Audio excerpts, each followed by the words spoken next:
Good evening from the Gambia. I miss you all. I want to inform you there is peace in the Gambia as I'm speaking.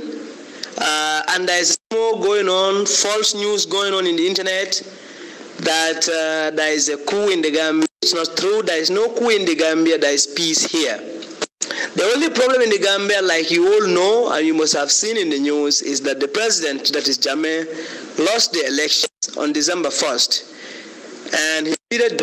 And 1 week later, he changed his mind and said he's not stepping down.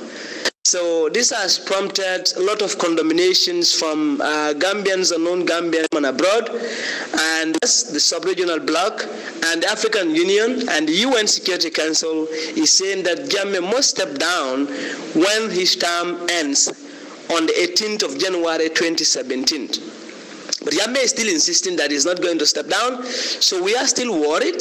We don't know what will happen on the 19th, because 19 is the day that the new president should take office. So we are looking for your prayers. We're seeking for your prayers so that there will be continued peace in the Gambia. Thank you.